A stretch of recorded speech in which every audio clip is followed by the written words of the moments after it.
Hello সুপ্রিয় শিক্ষার্থীবৃন্দ, RMG online স্কুলের পক্ষ থেকে তোমাদের সকলকে স্বাগতম।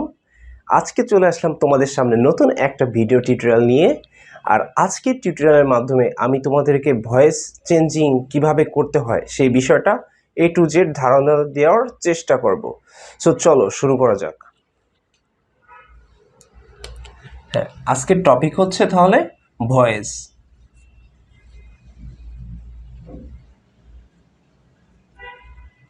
বা বাচ্য। ভয়েসের বাংলা নাম হচ্ছে বাচ্য, ঠিক আছে? হ্যাঁ, আজকে হচ্ছে ভয়েস বা বাচ্য শেখাবো তোমাদেরকে। সো ভয়েস বা বাচ্য বলতে অ্যাকচুয়ালি আমরা কি বুঝি, এই জিনিসটা কি, ঠিক আছে? হ্যাঁ, সংজ্ঞাটা একটু লিখে নিই। হ্যাঁ, ভয়েস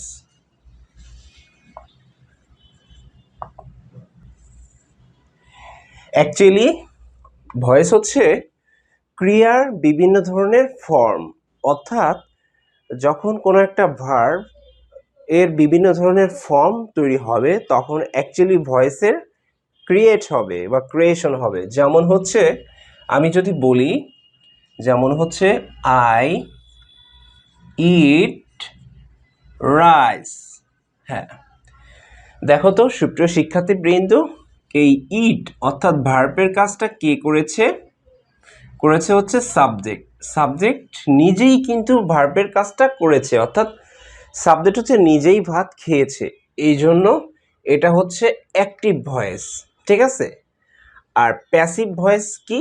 প্যাসিভ ভয়েস হচ্ছে যখন সাবজেক্ট নিজে কোনো কাজ করবে না, অর্থাৎ অবজেক্টের কাজ সাবজেক্টের উপরে এসে পড়বে। যেমন হচ্ছে, হ্যাঁ, যদি এই বাক্যটাকে যদি আমি একটু ঘুরাইয়া এভাবে লিখলাম যে rice is eaten by me. হ্যাঁ, এই দুইটা বাক্য তাহলে লক্ষ্য করো। দেখো, প্রথম বাক্যটিতে আই ইট রাইস, আমি ভাত খাই, অর্থাৎ ইটের কাজটা অর্থাৎ খাওয়ার কাজটা সাবজেক্ট নিজে করতেছে, তাই না? হ্যাঁ, সাবজেক্ট হচ্ছে আই, কিন্তু দেখো তো এখানে হচ্ছে রাইস। হ্যাঁ, রাইস হচ্ছে সাবজেক্ট। এই ক্ষেত্রে এই বাক্যটাতে অর্থাৎ সেকেন্ড বাক্যটাতে রাইস হচ্ছে কি সাবজেক্ট, তাই তো? হ্যাঁ, এই সাবজেক্টটি আসলে দেখো তো এই ভার্বের কাজ করছে কিনা। অ্যাকচুয়ালি ইজ ইটেন, এটা কি আসলে মানে সাবজেক্ট নিজেই করতেছে? রাইস কি অর্থাৎ ভাত কি নিজেকে নিজে খেতে পারে না, ভাতকে অন্য কারো দ্বারা খাওয়া হয়, কারণ ভাত তো নিজেকে খেতে পারে না, তাই না?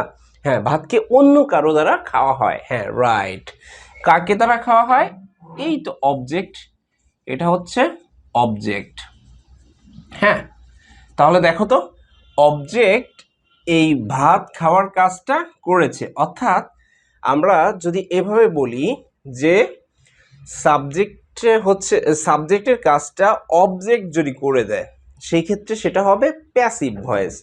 অর্থাৎ এই ক্ষেত্রে দেখো তো এটা হচ্ছে ভার্ব, তাই না? হ্যাঁ, এটা হচ্ছে ভার্ব আর ইটও হচ্ছে ভার্ব। তাহলে দেখো তো প্রথম বাক্যটাতে ভার্বের আগে কে বসছে? প্রথমে হচ্ছে সাবজেক্ট বসছে, তাই তো? হ্যাঁ, সাবজেক্ট। কিন্তু দ্বিতীয় বাক্যটাতে ভার্বের আগে কে বসছে? সাবজেক্ট বসছে, তাই না? এখন দেখো তো সাবজেক্ট কখন হয়? এই রাইসটাকে কিন্তু আমরা সাবজেক্ট বানায় ফেলছি, অর্থাৎ প্রথম বাক্যটাতে আইট রাইস, এক্ষেত্রে রাইসটা ছিল হচ্ছে অবজেক্ট, তাই না? হ্যাঁ, অবজেক্ট ছিল, অবজেক্ট। কিন্তু দ্বিতীয় বাক্যটাতে রাইসটা কি হয়ে গেল? সাবজেক্ট।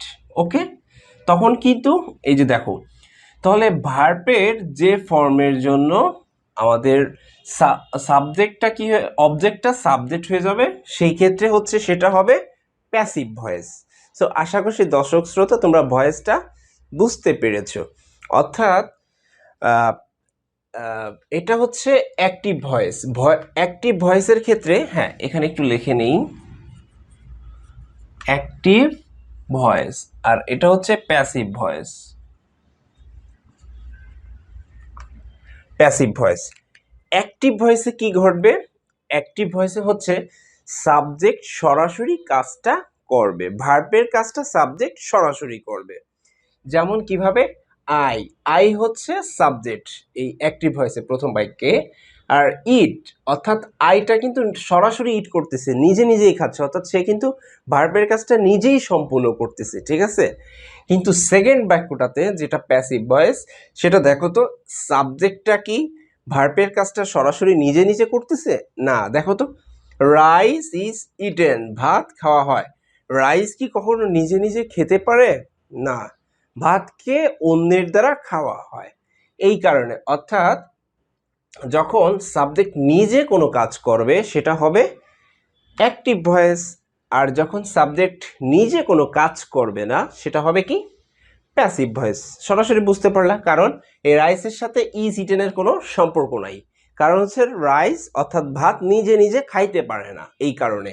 এখানে কি কোনো সম্পর্ক আছে রাইসের সাথে ইজ ইটেন? না, এখানে কোনো সম্পর্ক নাই, কিন্তু এখানে কিন্তু সম্পর্ক আছে, যেমন আই ইট। এই কারণে নাম হয়েছে প্যাসিভ ভয়েস। সো সুপ্রিয় শিক্ষার্থীবৃন্দ, তোমরা ভয়েস এর দুটো টাইপ দেখলে, একটা হচ্ছে অ্যাক্টিভ ভয়েস আর একটা হচ্ছে প্যাসিভ ভয়েস। সো এখন একটা এক্সাম্পল দিই, দেখো।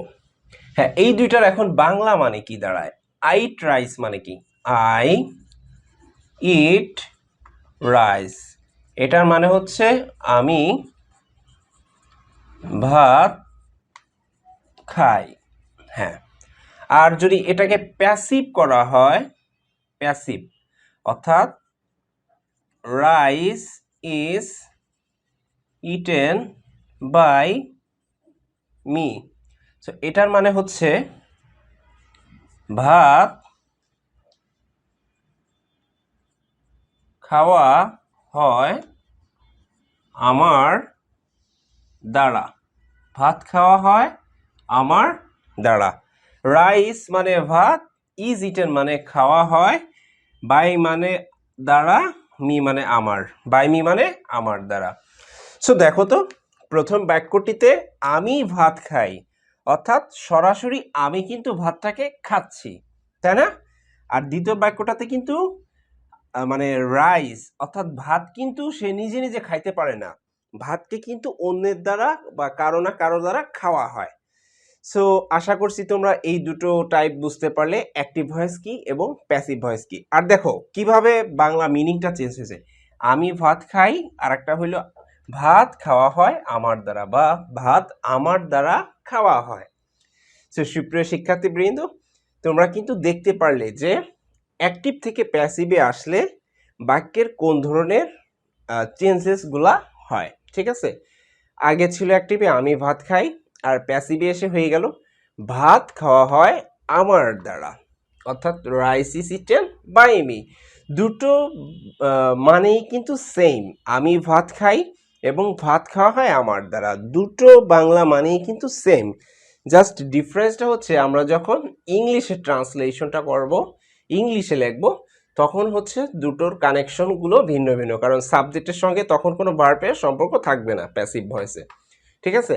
আর অ্যাক্টিভ ভয়েসে সাবজেক্টের সাথে ভার্বের সরাসরি সম্পর্ক, অর্থাৎ সাবজেক্ট নিজেই কাজটা করতেছে। সো সুপ্রিয় শিক্ষার্থীবৃন্দ, তোমরা ভয়েসটা বুঝে ফেলেছো। নেক্সট ভিডিওতে তোমাদেরকে আমি ভয়েস চেঞ্জিংয়ের A to Z ধারণা দেওয়ার চেষ্টা করবো, অর্থাৎ বিভিন্ন টেন্সের বিভিন্ন ধরনের ভয়েস চেঞ্জিং কিভাবে করতে হয় সেটা বিস্তারিত আলোচনা করার চেষ্টা করবো। ধন্যবাদ সবাইকে, আসসালামু আলাইকুম।